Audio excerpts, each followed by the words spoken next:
प्राचीन काल में जब सृष्टि अभी अपनी पहली सांस ले रही थी, ब्रह्मा जी ने भगवान विष्णु के वामन अवतार के चरणों को धोया।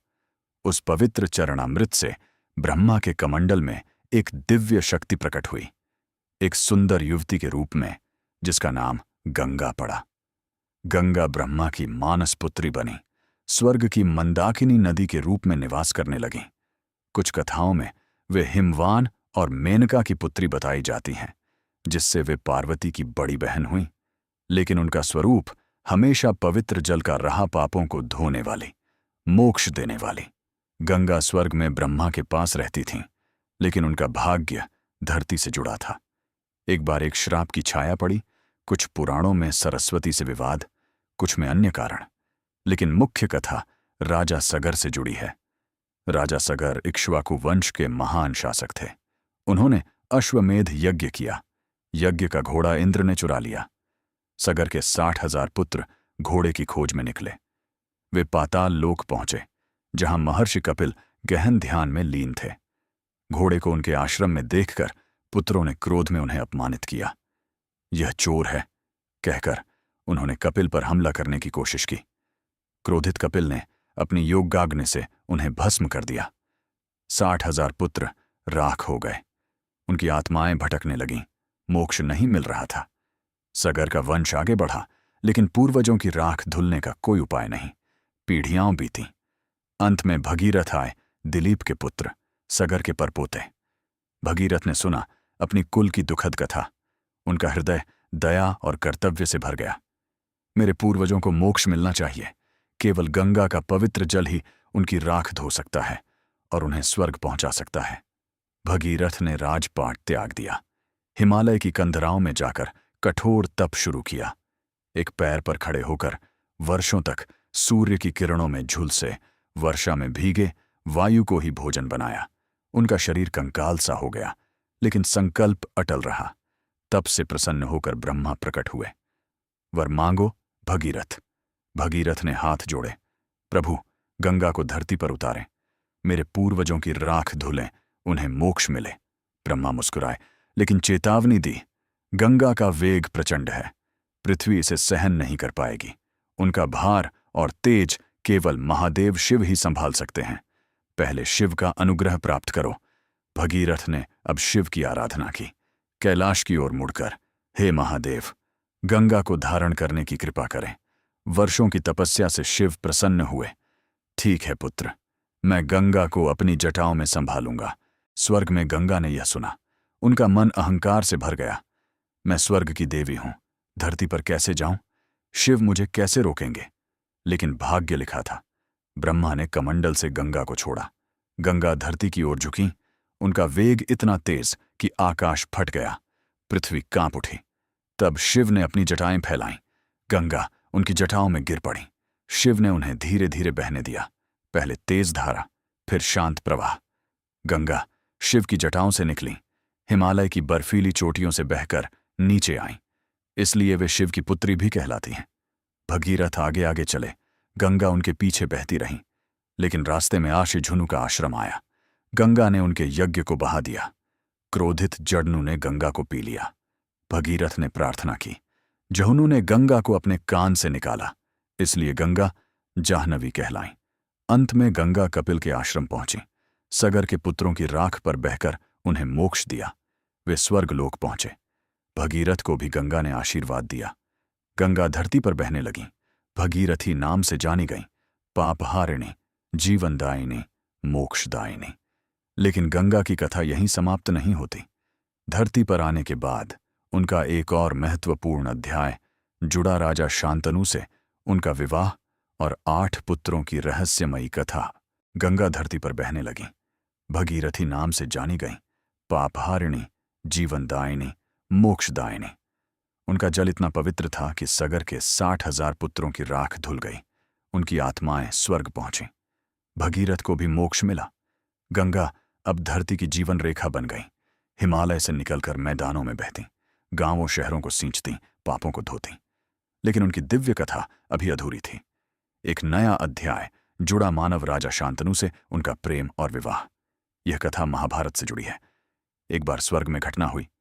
8 वसु धर्म, धृति, सोम, आप, अनल, अनिल, प्रत्यूष और प्रभास थे देवताओं के सहायक, प्रकृति के तत्व। एक दिन वे अपनी पत्नियों के साथ आर्षि वशिष्ठ के आश्रम गए। वशिष्ठ की गाय कामधेनु या नंदिनी वहां थी, सब कुछ देने वाली दिव्य गाय। वसुओं की एक पत्नी ने उस गाय को देखा और लालच में आ गई। उसने वसुओं से कहा, यह गाय मुझे चाहिए। वसुओं ने लालच में आकर गाय का अपहरण कर लिया, लेकिन वशिष्ठ को पता चल गया। क्रोधित होकर उन्होंने शाप दिया, तुम 8 धरती पर मनुष्य जन्म लो और दुख भोगो। वसु डर गए। उन्होंने वशिष्ठ से क्षमा मांगी। वशिष्ठ ने कहा, शाप टल नहीं सकता, लेकिन गंगा से विवाह करके तुम्हारा जन्म होगा और जन्म लेते ही गंगा तुम्हें मुक्त कर देंगी। वसुओं ने गंगा से प्रार्थना की। गंगा ने स्वीकार किया, मैं तुम्हें धरती पर जन्म दूंगी और जन्म लेते ही मुक्त कर दूंगी। इसी बीच स्वर्ग में एक और घटना हुई। महाभिष नामक राजा थे। वे इतने धर्मात्मा थे कि इंद्र की सभा में भी जाते थे। एक बार सभा में गंगा आईं, हवा से उनका आंचल सरका। सभी देवताओं ने नजरें झुका लीं, लेकिन महाभिष ने एकटक देखा। गंगा ने भी उन्हें देखा। ब्रह्मा क्रोधित हुए और दोनों को शाप दिया, तुम दोनों धरती पर जन्म लो। महाभिष शांतनु के रूप में हस्तिनापुर के राजा बने। गंगा धरती पर बह रही थी। एक दिन शांतनु गंगा तट पर शिकार खेल रहे थे। अचानक एक सुंदर स्त्री प्रकट हुई। गंगा ने मानव रूप धारण किया। शांतनु मोहित हो गए। हे देवी, आप कौन हैं? मुझसे विवाह करें। गंगा बोली, मैं तुमसे विवाह करूंगी, लेकिन एक शर्त, मैं जो भी करूं तुम कभी प्रश्न नहीं करोगे। यदि किया तो मैं चली जाऊंगी। शांतनु ने वचन दिया। विवाह हुआ। दोनों सुख से रहने लगे। फिर पहला पुत्र हुआ। गंगा ने उसे जन्म दिया और तुरंत गंगा में प्रवाहित कर दिया। शांतनु स्तब्ध थे, लेकिन वचन याद आया, चुप रहे। दूसरा, तीसरा, 7वां पुत्र भी इसी तरह गंगा ने जन्म दिया और नदी में बहा दिया। हर बार शांतनु का हृदय टूटता, लेकिन वे चुप रहे। 8वां पुत्र होने पर गंगा ने फिर उसे बहाने की कोशिश की। इस बार शांतनु का सब्र टूट गया। रुक जाओ, ये क्या कर रही हो? अपने ही पुत्रों को क्यों मार रही हो? गंगा रुक गई, बोली, राजन, आज तुमने शर्त तोड़ी, अब मैं जा रही हूं, लेकिन यह पुत्र तुम्हारे पास रहेगा। फिर गंगा ने रहस्य खोला।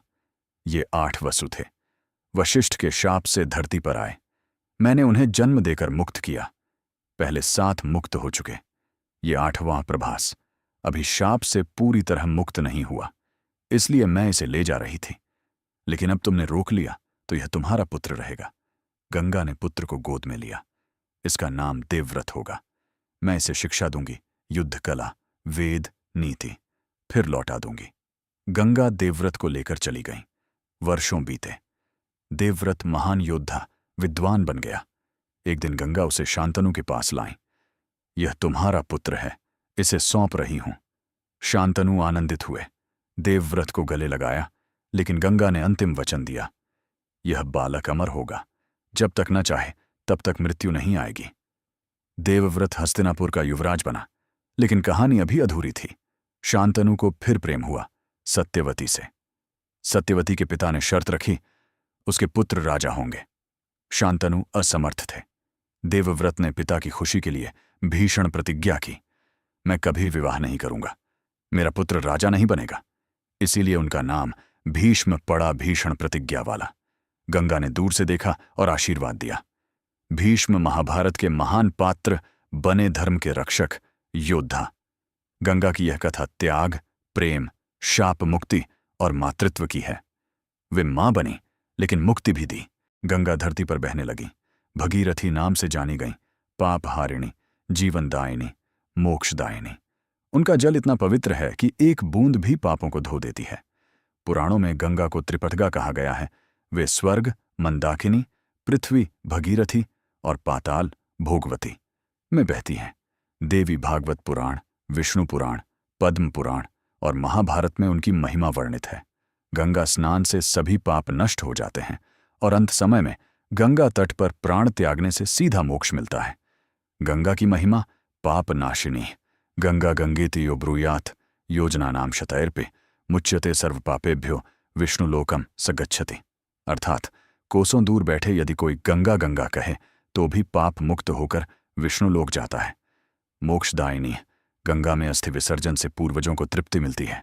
गंगा दशहरा ज्येष्ठ शुक्ल दशमी पर गंगा अवतरण हुआ। इस दिन स्नान से करोड़ों यज्ञों का फल मिलता है। जीवनदायिनी यह गंगा का जल अमृत तुल्य है। यह रोग नाश करता है, मन शांत करता है। हिंदू संस्कृति में गंगा भारत की अस्मिता है। आर्य सनातन वैदिक संस्कृति गंगा तट पर विकसित हुई। देवी रूपा गंगा ब्रह्मा की पुत्री, विष्णु की शक्ति, शिव की जटाओं में निवास करने वाली। वे मां हैं, सबको गोद में लेती हैं, पाप धोती हैं। गंगा पूजा की विधि देवी भागवत पुराण और अन्य पुराणों के अनुसार गंगा पूजन षोडशोपचार से किया जाता है। विशेष रूप से गंगा दशहरा, मकर संक्रांति, कुंभ मेले या रोजाना स्नान के समय। 1. संकल्प पूर्व या उत्तरमुख होकर बैठें। एयुएम विष्णुर्विष्णुर्विष्णु विष्णु कहकर संकल्प लें गंगा पूजन, स्नान या दर्शन के लिए। 2. ध्यान गंगा का ध्यान करें। एयुएम ह्रीं गंगाय नमः या गंगा गिरिशिरोभ्योऽवतरति सा, गंगा सर्वपापहरा। कल्पना करें गंगा सफेद वस्त्र में, 4 भुजाओं वाली, कमंडलु, शंख, चक्र और कमल धारण किए, श्वेत कमल पर विराजमान। 3. आह्वान एयुएम गंगे च यमुने चैव गोदावरी सरस्वती नर्मदे सिंधु कावेरी जलेस्मिन् सन्निधिं कुरु। गंगा को घर के जल में आमंत्रित करें। षोडशोपचार पूजन आसन, आसन दें। पाद्य, पाद प्रक्षालन। अर्घ्य, अर्घ्य जल। आचमन, आचमन जल। स्नान, स्नान जल। वस्त्र, वस्त्र चढ़ाए। यज्ञोपवीत, जनेऊ। गंध, चंदन, पुष्प, फूल, धूप, दीप, नैवेद्य, फल, मिठाई। फल दक्षिणा आरती, प्रदक्षिणा मंत्र। जप एवं नमो गंगायै विष्णुपादाब्ज संभवे या गंगा स्तोत्र पढ़ें। 5. आरती एवं जय गंगे माता, मैया जय गंगे माता गाकर आरती करें। 6. प्रार्थना हे मां गंगा, मेरे पाप धो, मोक्ष दो। 7. विसर्जन पूजन समाप्त कर एवं गंगे च मंत्र से विदा करें। गंगा स्नान की महिमा। प्रयाग, हरिद्वार, गंगा द्वार, गंगा सागर, संगम पर स्नान से विशेष फल। गंगा में स्नान से ब्रह्महत्या जैसे महापाप भी नष्ट होते हैं। अंत समय में गंगा नाम जपने या गंगा जल पीने से मोक्ष। गंगा की यह महिमा अनंत है। वे केवल नदी नहीं, मां हैं जो त्याग, क्षमा और शुद्धि का प्रतीक है। भीष्म जैसे महान योद्धा उनकी संतान थे, जिन्होंने गंगा की कृपा से इच्छा मृत्यु का वरदान पाया। महाभारत युद्ध के अंत में भीष्म ने गंगा तट पर शरशय्या से उपदेश दिए और अंत में गंगा में समा गए। गंगा आज भी बह रही हैं, प्रदूषित होकर भी पवित्र। उनकी सेवा हमारा कर्तव्य है।